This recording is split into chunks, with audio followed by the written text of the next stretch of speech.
بسم اللہ الرحمن الرحیم۔ معزز سامعین و ناظرین، السلام علیکم۔ آج ہم ایک ایسے خوش قسمت بادشاہ کا تذکرہ کریں گے جو کہ نبی پاک صلی اللہ علیہ وآلہ وسلم کی بعثت سے 1000 سال پہلے ایمان کے نور سے منور ہو چکا تھا اور اللہ تعالیٰ اور نبی پاک صلی اللہ علیہ وآلہ وسلم پر ایمان لا چکا تھا۔ ہم آج یمن کے بادشاہ کی بات کریں گے جو کہ نبی پاک صلی اللہ علیہ وآلہ وسلم کے ظہور سے 1 سال پہلے ہی مسلمان ہو چکا تھا۔ ویڈیو کا آغاز کرنے سے پہلے آپ سے ریکویسٹ ہے کہ اگر آپ چینل پر نئے ہیں تو چینل کو سبسکرائب کر لیں، بیل آئیکن کو پریس کر لیں تاکہ ہر نئی آنے والی ویڈیو کا نوٹیفیکیشن آپ کو مل سکے، اور ویڈیو پسند آئے تو اس کو لائک اور شیئر کرنا مت بھولیے گا۔ تو چلیے ویڈیو شروع کرتے ہیں۔ تاریخ ابن عساکر میں ہے کہ حضور اکرم صلی اللہ علیہ وآلہ وسلم کی بعثت سے 1000 سال پہلے یمن کا بادشاہ جس کا نام طباء الاول حمیری تھا، 12,000 عالم اور حکیم اور 1,32,000 سوار اور اس کے ساتھ 1,13,000 پیادہ اپنے ہمراہ لیا، اور اس شان سے نکلا کہ جہاں بھی پہنچتا اس کی شان و شوکت کو دیکھ کر مخلوق خدا چاروں طرف سے نظارہ کرنے کے لیے جمع ہو جاتی۔ یہ بادشاہ جب دورہ کرتا ہوا مکہ معظمہ پہنچا تو اہل مکہ میں سے کوئی اسے دیکھنے نہ آیا۔ بادشاہ حیران ہوا اور اپنے وزیر سے اس کی وجہ پوچھی تو اس نے بتایا کہ اس شہر میں ایک گھر ہے جسے بیت اللہ کہتے ہیں، اس کی اور اس کے خادموں کی جو یہاں کے باشندے ہیں تمام لوگ بے حد تعظیم کرتے ہیں، اور جتنا آپ کا لشکر ہے اس سے کہیں زیادہ دور اور نزدیک کے لوگ اس گھر کی زیارت کو آتے ہیں اور یہاں کے باشندوں کی خدمت کر کے چلے جاتے ہیں۔ پھر آپ کا لشکر ان کے خیال میں کیوں آئے؟ یہ سن کر بادشاہ کو غصہ آیا اور قسم کھا کر کہنے لگا کہ میں اس گھر کو کھدوا دوں گا اور یہاں کے باشندوں کو قتل کروا دوں گا۔ یہ کہنا تھا کہ بادشاہ کے ناک اور منہ سے خون بہنا شروع ہو گیا اور ایسا بدبودار مادہ بہنے لگا کہ اس کے پاس بیٹھنے کی بھی کسی کو طاقت نہ رہی۔ اس مرض کا علاج کیا گیا مگر افاقہ نہ ہوا۔ شام کے وقت بادشاہ کے ساتھ موجود علماء میں سے ایک عالم ربانی تشریف لائے اور نبض دے کر فرمایا، مرض آسمانی ہے اور علاج زمین کا ہو رہا ہے۔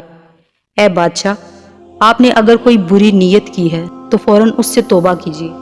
بادشاہ نے دل ہی دل میں بیت اللہ شریف اور خادمین کے متعلق اپنے ارادہ سے توبہ کی، اور توبہ کرتے ہی اس کا وہ خون اور مادہ بہنا بند ہو گیا، اور پھر صحت کی خوشی میں اس نے بیت اللہ شریف کو ریشمی غلاف پہنایا اور شہر کے ہر باشندے کو 7 اشرفی اور 7 ریشمی جوڑے نظر کیے۔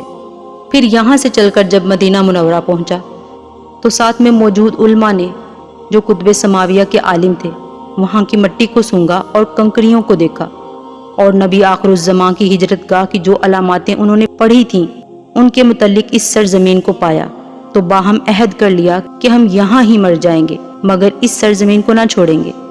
اگر ہماری قسمت نے ہمارا ساتھ دیا تو کبھی نہ کبھی جب نبی آخر الزمان صلی اللہ علیہ وآلہ وسلم یہاں تشریف لائیں گے تو ہمیں بھی زیارت کا شرف حاصل ہو جائے گا، ورنہ ہماری قبروں پر تو ضرور کبھی نہ کبھی ان کے نالین کی مقدس خاک اڑ کر پڑ جائے گی جو ہماری نجات کے لیے کافی ہے۔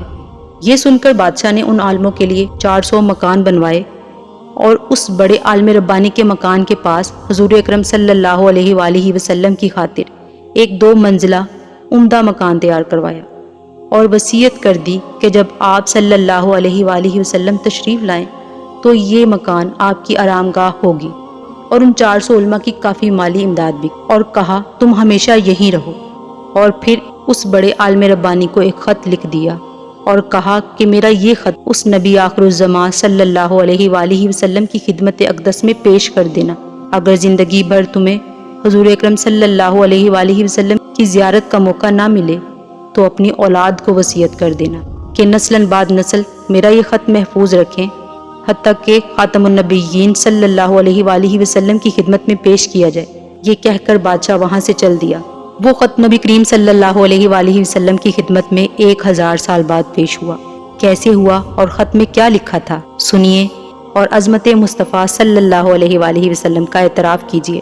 خط کا مضمون یہ تھا، کم ترین مخلوق طباء الاول حمیری کی طرف سے شفیع المذنبین سید المرسلین محمد رسول اللہ صلی اللہ علیہ وآلہ وسلم، اما بعد، اے اللہ کے حبیب، میں آپ پر ایمان لاتا ہوں اور جو کتاب آپ پر نازل ہوگی اس پر بھی ایمان لاتا ہوں اور میں آپ کے دین پر ہوں، پس اگر مجھے آپ کی زیارت کا موقع مل گیا تو بہت اچھا اور غنیمت، اور اگر میں آپ کی زیارت نہ کر سکا تو میری شفاعت فرمائیے گا اور قیامت کے روز مجھے فراموش نہ کیجیے گا۔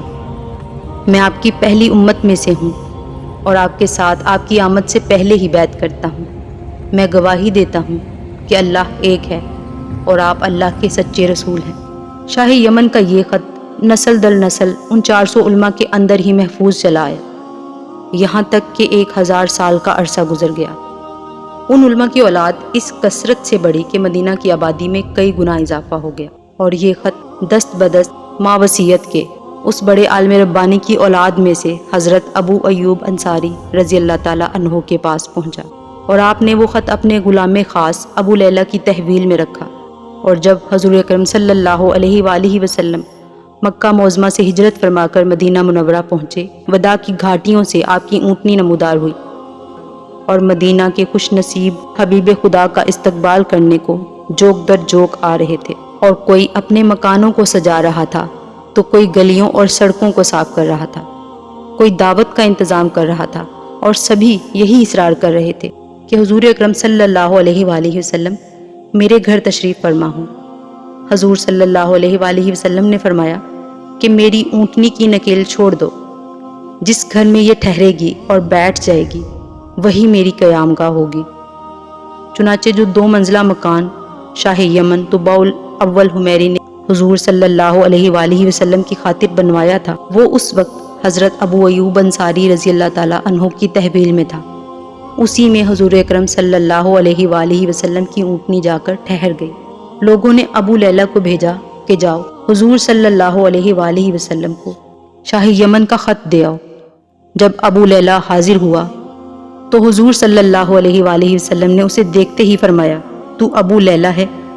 یہ سن کر ابو لیلہ حیران ہو گیا۔ حضور نے فرمایا، میں محمد رسول اللہ صلی اللہ علیہ وآلہ وسلم ہوں۔ شاہ یمن کا جو میرا خط تمہارے پاس ہے لاؤ، وہ مجھے دو۔ چنانچہ ابو لیلہ نے وہ خط دیا، اور حضور صلی اللہ علیہ وآلہ وسلم نے پڑھ کر فرمایا، طباء الاول کو آفرین اور شاباش ہے۔